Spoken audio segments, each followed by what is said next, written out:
So good morning, everybody, and thank you for taking time out of your busy schedules to join us. We have a great program for today. Dave Tokeshi is going to go over StoryCorps. And even if you just have beginning students now, I think this is something that you can learn from and store for the future if it's not applicable to you now with your students. Dave spent a lot of time and energy putting this together, and we appreciate it. And then we'll have Lainey presenting news for you and talk a little bit about what's happening at the Torrance Library. And time permitting, we will go over anything that is coming up as a challenge for you now, especially the new tutors. And I know it doesn't need to be said, but I'm going to say it anyway. Please mute yourselves while Dave and Lainey are presenting. Dave will ask for questions. If you would, please do the reactions button and do the raise your hand icon. We will try to see all of you. If we don't, then speak up and mute yourselves and speak up. And I think that's it. We try to keep these meetings to an hour. So we will get started if there aren't any burning questions. Just one other comment. We are recording this meeting, so if you don't want your face shown, you need to just turn your camera off. Okay, so Dave, please go ahead. Okay, great. Thank you very much.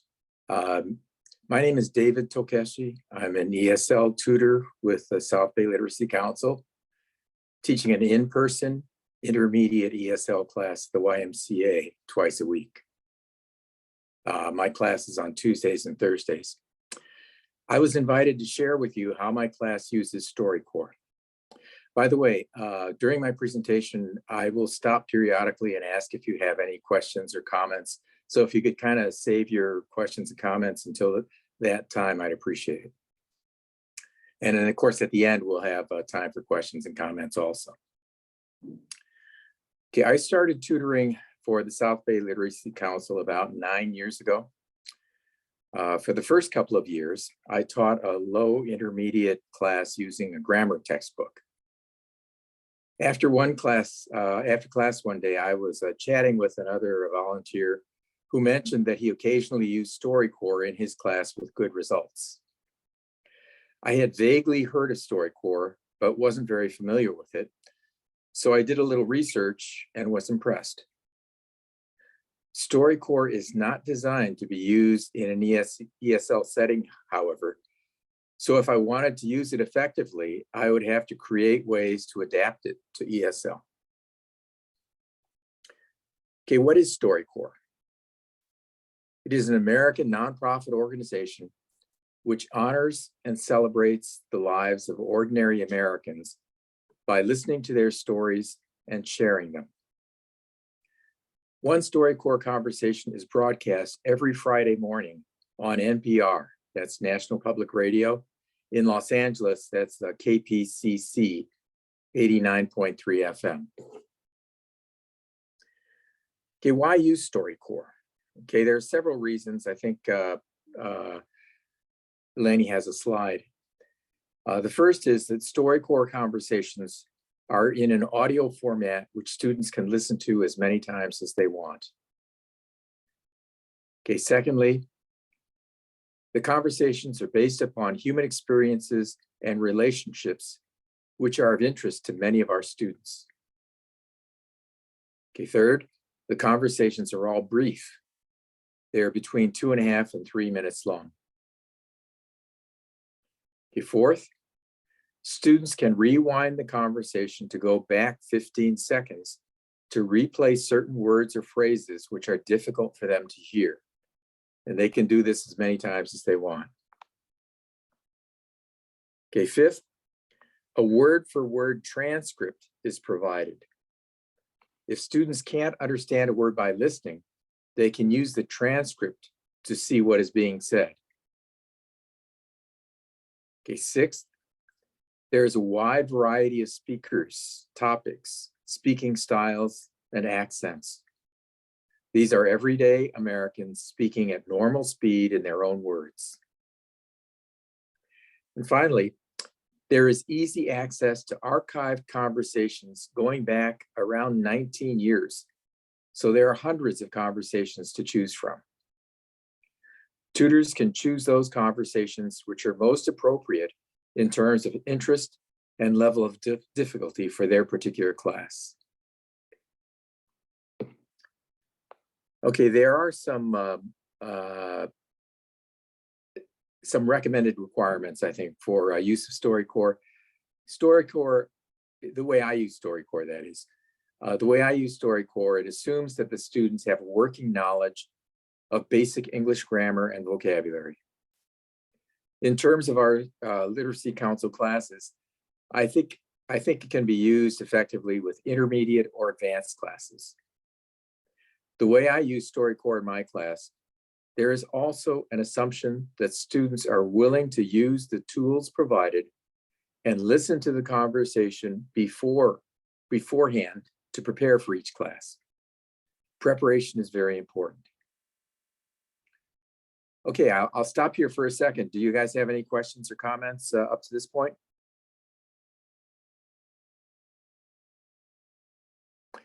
Okay, if none, then I'll go ahead. Okay, now let's listen to a StoryCorps conversation to get a better idea of how it works. Okay, I think, Laney, you have another slide there. Okay, first, you access npr.org. Then you use the search function and search for StoryCorps. Then just by doing that, you can access several conversations. Okay, one of those conversations is two daughters reflect on a secret their dad shared nearly 20 years ago. Okay, so Lanny, if you could please switch to that particular conversation that two daughters reflect on. Okay, so we're going to show you how to get into it, right? Oh, Okay. you know what? Before we do that, no, I think that's right. Let's go into that one conversation. Okay, all right. So just a minute. You know, I practiced this a million times, and Yeah, I know. it's like my classes. I fumble around with them. Yeah, I do the same thing.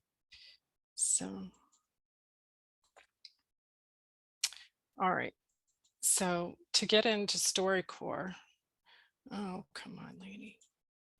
I'm sorry, you guys. I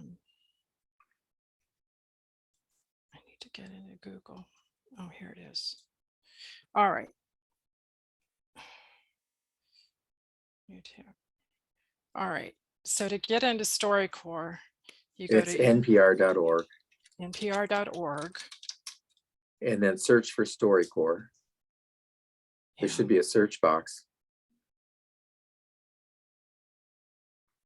Okay, so there's a search box. Yeah, and search for StoryCorps. Type in StoryCorps. Okay. Here we go. You type in StoryCorps. Right. Okay. You should be able to see several conversations. Then you'll see it. Hold on just a minute. StoryCorps. Okay. And now we'll see several conversations. Okay, and then please scroll down to the one that says two daughters reflect on a secret their dad shared nearly 20 years ago? Okay. And just click on that conversation. Okay, here we go. Okay, as you can see, there's the that go button where you can click on and you can hear the conversation. If you, Laney, if you could scroll down a little bit. Mhm. Okay, there you can see the transcript starting. That's a word for word transcript of what's being said. Okay, and Len, if you could scroll up. Okay, scroll up. On the right hand side well, when you start the conversation on the right hand side, a 15-second rewind button will appear. Okay. Oh, right now, let me take 1 second to show you how to get into the archive. Okay. Lanny, could you please click on that StoryCorps mobile booth? Up here. Yeah, there you go. There's the mobile booth in the upper left-hand side. If you click on that. Mhm. Okay, then scroll down to the bottom. And you can then click on Browse Archive.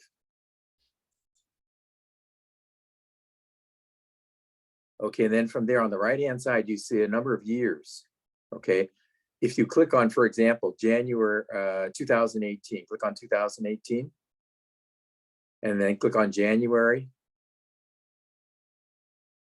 Okay, then you can see all of the conversations from January 2018. Okay, so that's how you get into the archive. And since they have one every week, that's over 50 a year for 19 years. That's hundreds of these conversations. Okay, Landon, let's go back to that original conversation, the one about Two Daughters Reflect. Mhm. Can you bring that back up again, please? Yeah, maybe.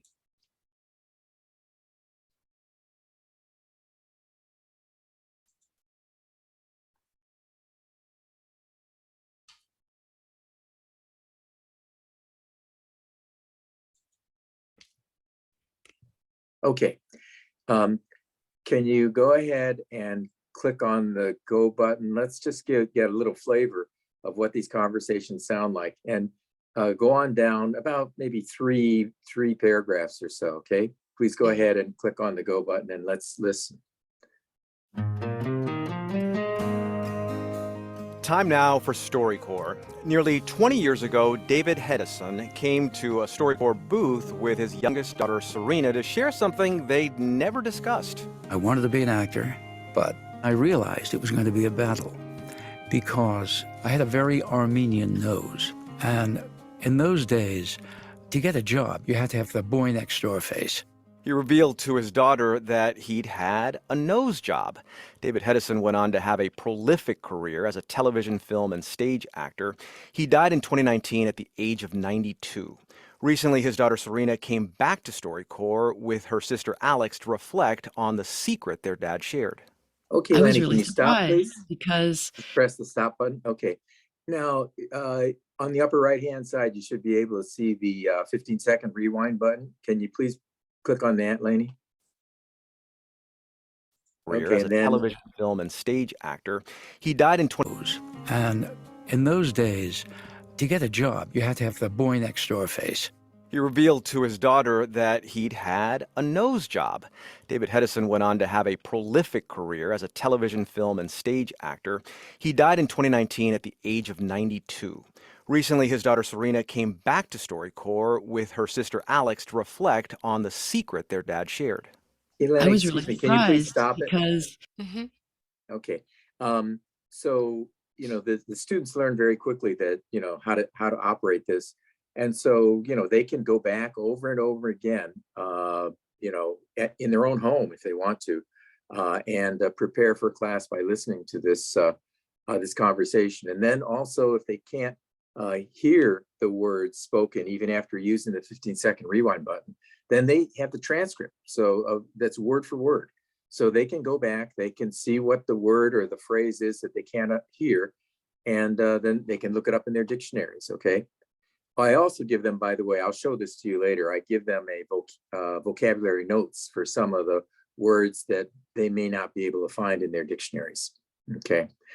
Okay, I go through the conversation with them in class on Tuesday. They will have prepared by listening to the conversation at home. And then when they come into the class on Tuesday, we go through the conversation together. And every, maybe sentence or sometimes every 2 sentences, I stop and make some comments, perhaps about the vocabulary notes, or also ask some questions so that I know that they're following the conversation, that they understand. Okay, so we go through the entire conversation that way on Tuesday, stopping periodically. Okay, Lanny, can you please play it to the end? Go ahead and play the rest of the conversation. We never talked about it as a family. My recollection of realizing that something was different was seeing older photos of him at grandma's house and thinking like, wait a second, that's Dad. And even then I thought, well, maybe he grew out of his nose too, like he said that I'm going to do. Years prior, I was 12, and I guess I had spent a lot of time looking at myself in the mirror, and all I could see was my nose. And I remember asking Dad, like, Dad, can I have a nose job? He never in that moment said, I didn't like the way I looked once too. And he just laughed and said, oh, honey, you got a terrific nose.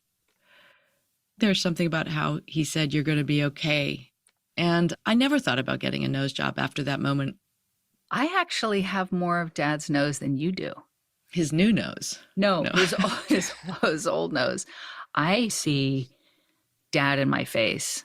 He's in my gesture, like the way I move my hand and the way I'll make a dumb joke or try to make someone laugh because I want them to feel seen. Yeah.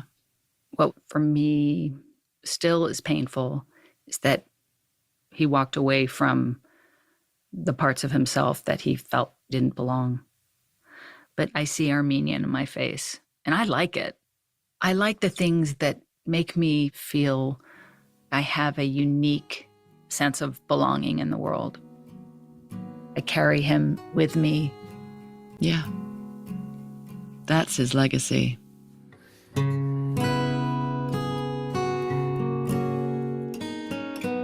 That was Serena and Alex Hedison remembering their father, David Hedison. Their conversation will be archived at the Library of Congress. Okay, Lanny, please stop. And now, more from NPR. Okay, Live from NPR News in Washington. Sorry. Okay. that's okay. Okay, StoryCorps gives students a broad exposure to English conversation as it is actually spoken. Sometimes StoryCorps speakers have accents. Sometimes they make grammatical mistakes. The students learn that effective communication is most important and that it is okay to make occasional mistakes. Okay, any questions or comments so far?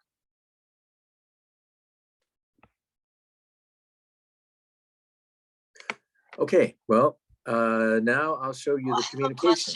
You didn't see my hand. Oh, okay. Oh, Okay, so I was wondering if the students wanted more than 50 seconds back, if they want to start from the beginning, is there a way that it could do it? Yeah, they can. Well, the way I think most of them do it is they just keep clicking that 15-second rewind button. You can click it 3 or 4 times and go back 60 seconds. Oh, okay. Yeah. And I have another, Or there's also a fast forward button, by the way, but most of them don't need that. okay, I have a question since you said that you tutor in person, right? With Yes. this. So do you bring your computer or your phone and play it there? Yes, I do. And Yes, I have an iPad and I play it on my iPad, and they all have their phones, right? So quite frequently, they kind of follow. They look at the transcript and follow along. thank you. Okay. Any other questions?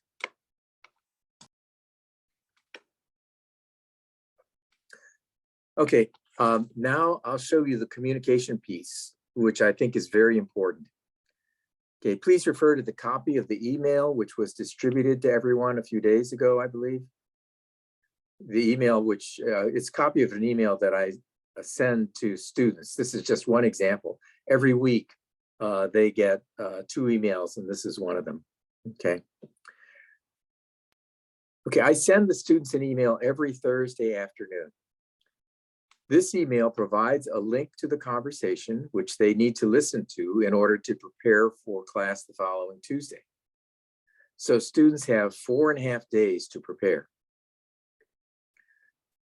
Included in my Thursday email is the link, vocabulary notes, and questions.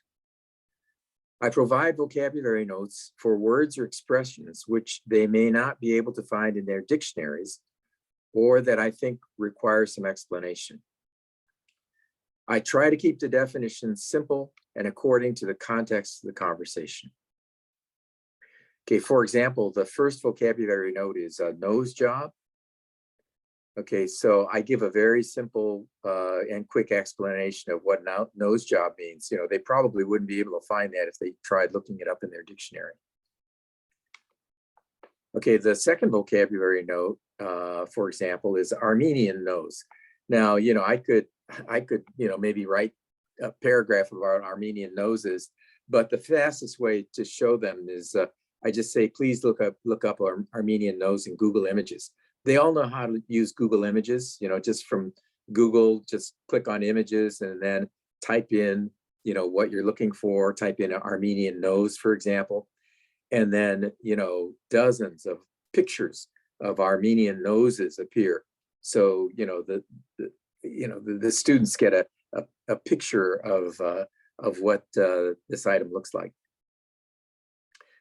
If you look at number 5, the vocabulary note number 5 is grow out of it. Okay, again, a very simple explanation of what this means in context. And again, it's a phrase that they may not be able to find in their dictionary. Okay, and the number 7, this is one that I just kind of put in there. Alex, you know, I indicated to them that, you know, normally Alex is a name for a male, but it can also be a name for a female. And in this particular conversation, it is a female who named Alex.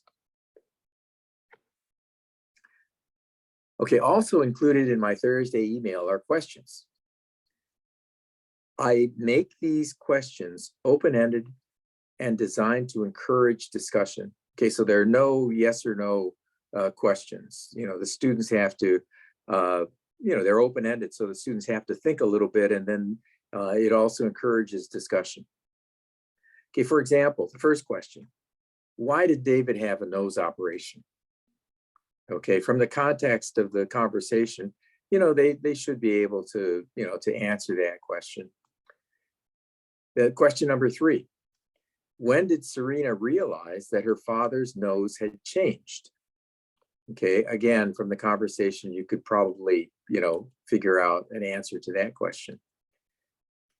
Okay, number 6, what does Alex think about her own nose?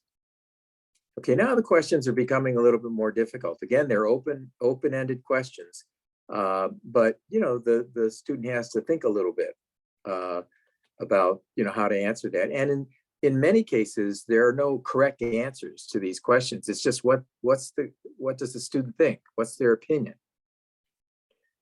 Okay, and then question 10.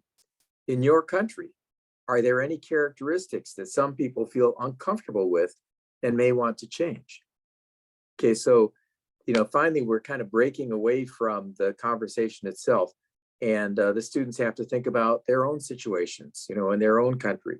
You know, if there are, you know, maybe something equivalent of Armenian noses that people, you know, maybe want to change.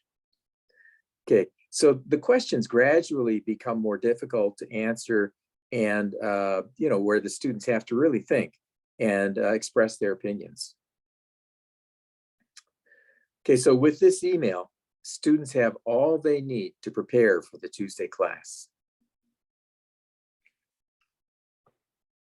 Okay, after the Tuesday class, I send the students an email to help them prepare for the Thursday class.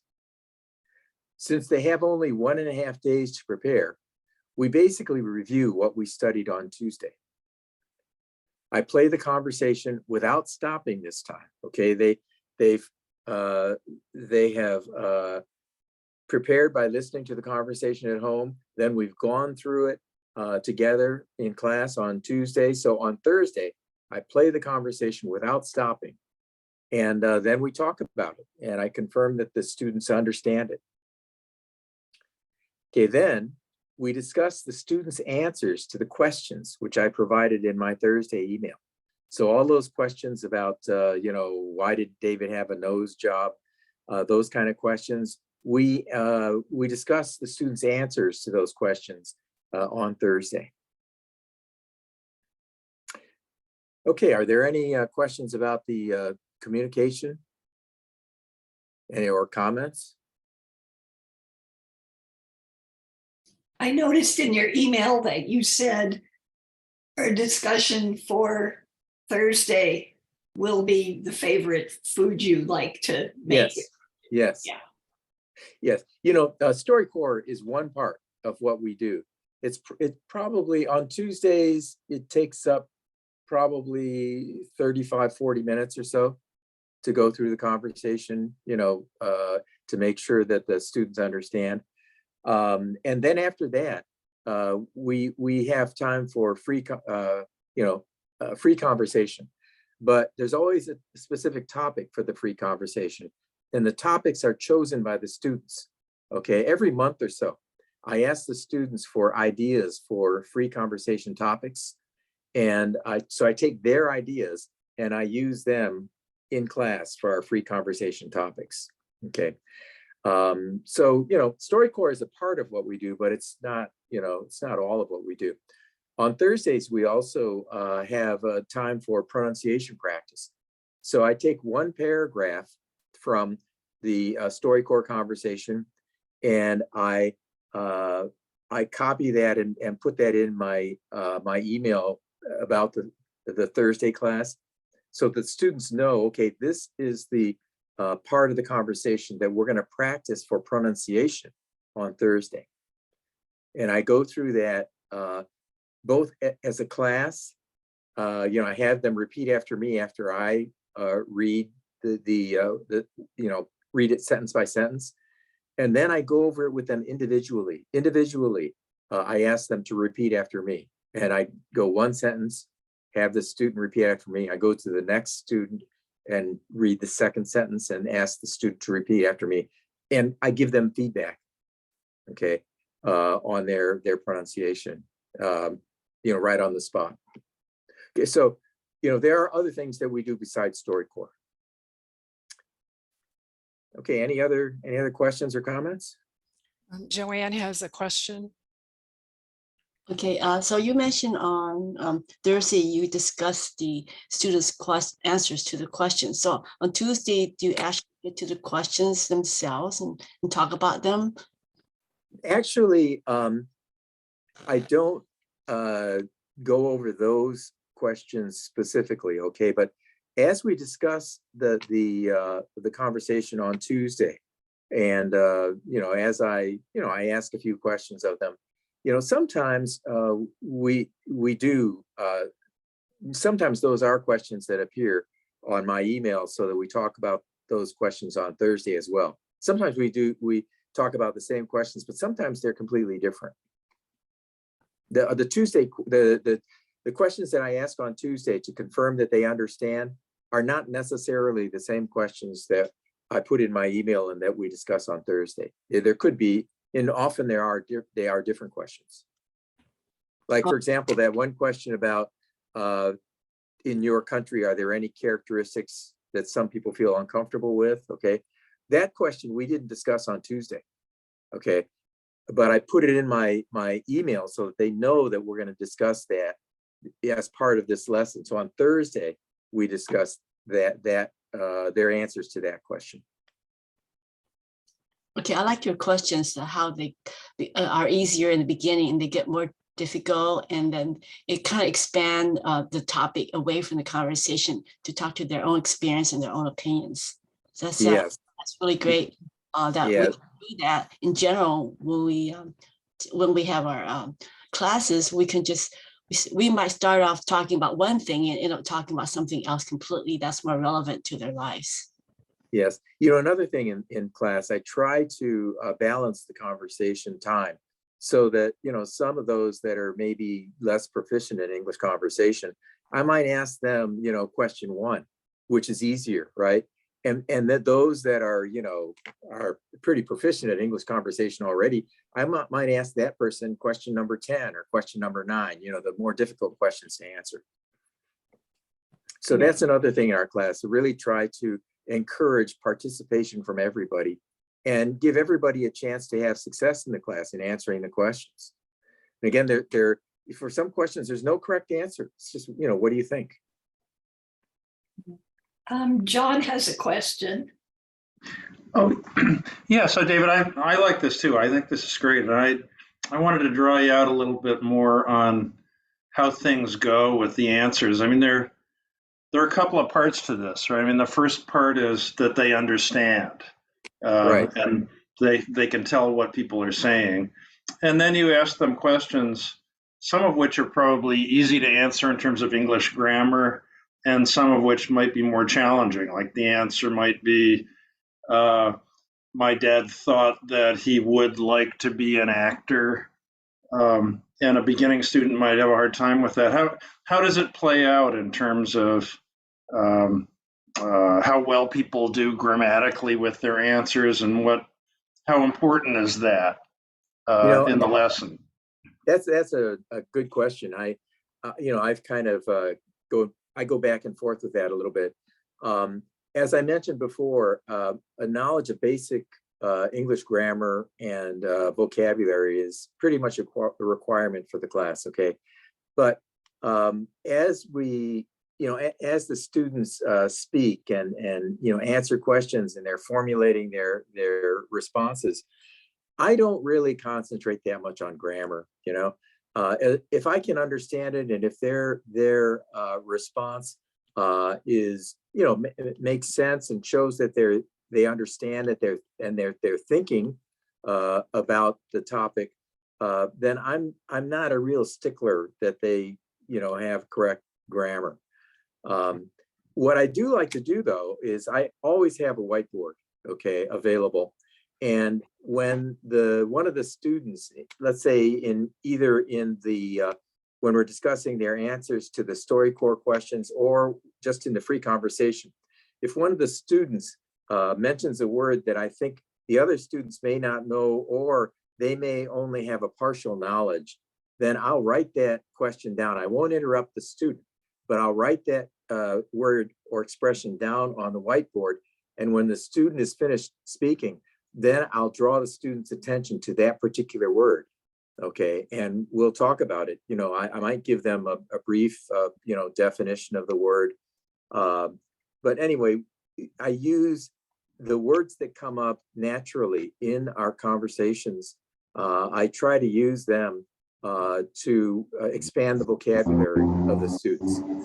So in answer to your question, I'm not that much of a stickler on grammar, as long as, you know, the answer makes sense and you know, communicates their thoughts. But I do like to expand on their vocabulary. Good. Jack has a question. Yes, I have a question, or actually a comment.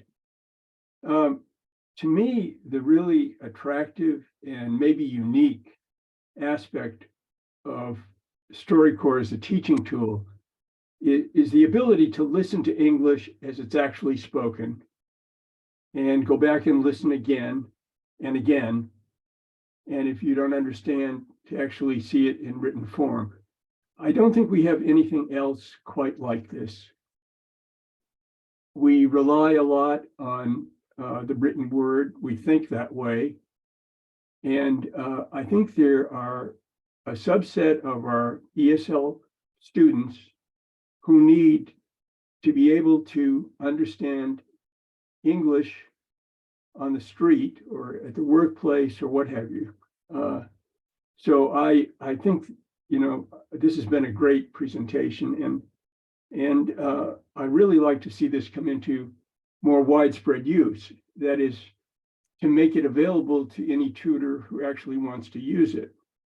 So I want to be honest about, what I think are the obstacles here, and that is navigating and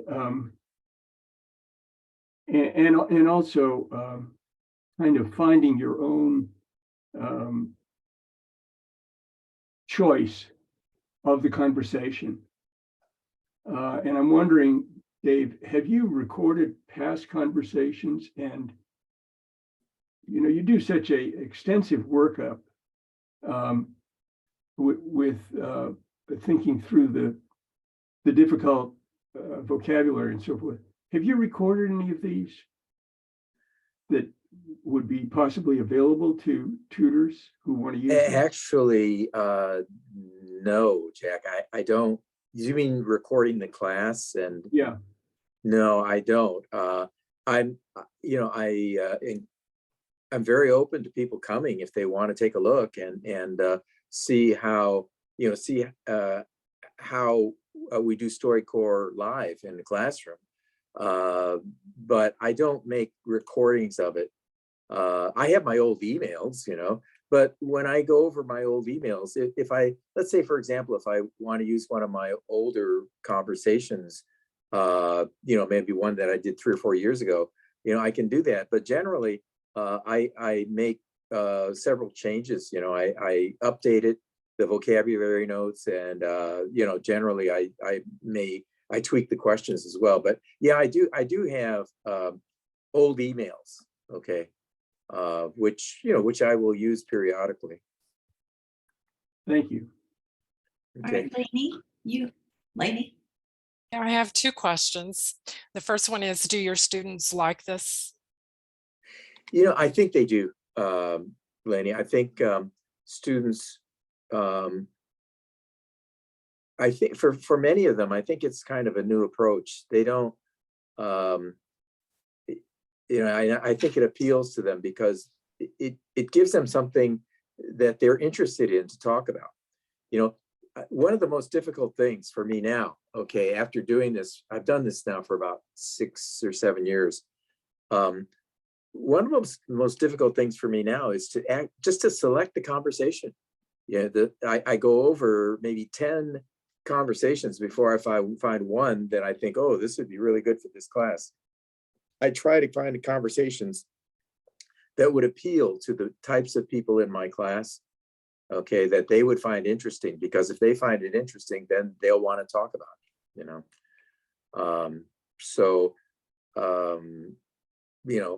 just choosing the conversation is, for me, is probably the most difficult part now. But the other parts, after you do, 5 or 6 or 10 of these, make lesson plans, incorporating StoryCorps, it becomes a lot easier, Yeah. Okay, any other questions? The second question was, do you use a specific pronunciation tool? Actually, I do. I mean, it's not StoryCorps, but it's this, I don't know if some of you are familiar with this color vowel chart. Okay. I think most of the students, well, everyone pretty much knows that, okay, R's and L's are pretty difficult for many of our students. But I think the vowels are also difficult. And so I like to use this color vowel chart. And on Thursdays, when we go through pronunciation, I spend maybe 10 minutes on pronunciation. I use that color vowel chart to help the students to, well, first of all, some of them, they don't even realize, for example, that the letter O, that it can be pronounced in many different ways in English.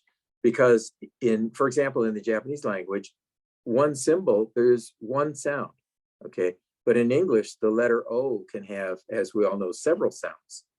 Okay, so just getting them to realize that sometimes is helpful for them. It's a bit of an eye opener. Okay, anything Mary- else? Yeah, Mary Ann had put something in the chat, question. I'm sorry. Mary Ann. I muted myself because the dogs were playing.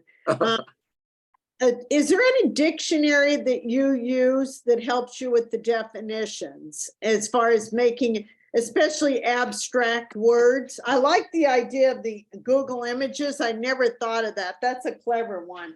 But I was wondering if there was a dictionary that you use that helped you with making the definitions more simplistic. Actually, no. All I do though is I Google the word, okay, and then like for example, nose job and meaning. I Google that, okay, and the meaning of nose job pops up, and then I just have to sift through and see which one or which variation I think would be appropriate for my level of student. Thank you. This is wonderful. I appreciate this. Right. Anything else? Yeah, any other questions? I have a comment. I teach classes too at the YMCA. I have intermediate and advanced. And I want to give kudos to Lainey because what's really key is getting the people into the right classes. In other words, getting the advanced into that and the intermediate, because if you have an intermediate person in advanced, it can get really kind of confusing. And the other thing, as far as the definitions, I noticed they all have their phones, they all have their cell phones. And so when we're going over some of this stuff, they're constantly looking up words.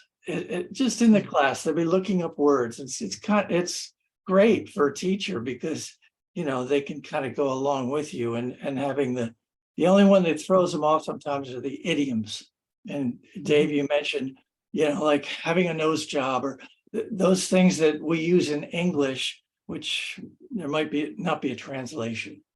And then we can, what is it? It's like you're barking up the wrong tree. Stuff like that, just American idioms. We could talk about those sometimes. So that's it. Okay, yeah, let me just make a comment about that. I try not to use idioms as much as I can. Okay, I mean, obviously, if you're speaking English, you're going to start using idioms. Okay, but I purposely try not to to use idioms if that's possible. I think it's better especially for intermediate students. They really need to, I think anyway, to understand the basic English using grammar, the rules for the language, as opposed to idioms which are really basically, don't follow rules, by definition. So, however, they're going to run into idioms. And so I try to explain those in the vocabulary notes. Okay. But I don't dwell on them because, I'd rather dwell on the part, let's say, for example, some phrases which are used frequently that can be explained with English grammar. I would prefer to concentrate on those so that they can learn how to use those as opposed to idioms. The one that always threw my students, a couple of them threw them off, was have a good one. Yeah. What? Have a good one, but it was pretty funny. I mean, they just they didn't get it at Trader Joe's or someplace. Have a good one. And they look at you like, what's a good one? But yeah. Well, sometimes students will ask me, what does this mean? Or what does that mean? And, I'm happy to answer and explain it to them, but I try to avoid, those in my normal classes, Yeah. My student will come to me and like Jim, she'll say, well, what did this person said? I'll take a rain check. What does that mean? Yeah. So then that's when we talk about idioms. Yeah. So Dave, that was really wonderful. I think we got a lot out of it. And Great. Actually, there's still a little bit more, okay? Oh, sorry about that. No, that's okay. That's okay. I want to just make a few final observations about how we use StoryCorps in my class, okay? The first is, and I think, yeah, there's a slide I think that Lenny can put up. The first is that timely and clear communication of expectations for each class enables students to maximize the effectiveness of StoryCorps. Students can prepare as much as they want. Time in class is just a part of the student's learning experience. So, you know, I think of it this way. They spend an hour and a half in class on Tuesday and Thursday. So they spend 3 hours in class, okay? But the preparation for class, they can spend another 3 hours a week just preparing for the classes, okay? So, you know, that really expands the learning experience for these students. Okay, the second observation is that I think that gaining a good understanding of one brief, normal speed conversation per week helps build student confidence. I believe this from my own experience of many years trying to learn a foreign language. When I was a young adult in my 20s, I started to learn a foreign language. After a couple of years of serious study in the United States, I had a basic understanding of the grammar and some vocabulary. However, when I actually went to the country where that language is spoken, I couldn't understand what people were saying because they spoke so quickly. The words ran together, so I couldn't distinguish one word from another. Talk about a confidence killer. If only I had a 15-second rewind button in my head at that time. Okay, the third observation is StoryCorps conversations are effective discussion starters. Students relate with the stories and the people in these conversations and often have opinions about them. Everyone can make valuable contributions to these discussions. Okay, and the fourth and final observation is that using StoryCorps as outlined in this presentation may not be appropriate for all tutors or students. I have mentioned previously the requirements for students, you know, for example, basic knowledge of basic English grammar and basic vocabulary, and a willingness to do preparation, to do homework, to prepare for class. Okay, those I think are pretty much requirements for the students. But tutors also need to be willing to create lesson plans which make use of StoryCorps. I've created vocabulary notes and questions for these conversations, for the ones that I use in class. You may want to do something similar or go in a completely different direction. By the way, although I decided that I wanted to use StoryCorps in the spring of one year, I didn't actually conduct classes using StoryCorps until the fall. I needed time to choose the conversations that I wanted to use, to create vocabulary notes and questions. In other words, to create lesson plans. I wasn't ready to quickly incorporate StoryCorps into my lessons. You know, it took me a lot of time to prepare so that I would be ready to use StoryCorps in my lessons. Okay, in conclusion, I invite anyone who is interested in observing how we use StoryCorps in a live classroom to let me know. Again, we meet at the YMCA on Tuesdays from 10 to 11:30 and Thursdays as well. All I ask is that you contact me and ask me, because I can't take too many visitors for one class. And Lenny has my contact information, so if you want to contact me, just ask Lenny. Okay, that's it, unless there are any other final questions or comments.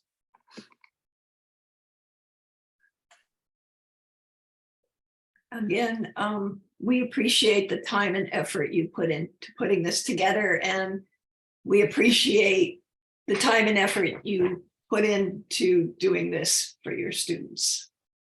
It's really quite amazing. Yeah, but by the way, I also want to express my appreciation for the StoryCorps, excuse me, South Bay Literacy Council, because no one at South Bay Literacy Council has ever told me, hey, you have to teach this way, or you have to use this curriculum or that curriculum. I've always been given the freedom to develop, what I think is most appropriate for my students. And believe me, it changes. I've been changing my approach every year, developing, different approaches to vocabulary, different approaches to pronunciation and so forth, as well as StoryCorps. But through it all, South Bay Literacy Council has been very supportive. So I really appreciate that.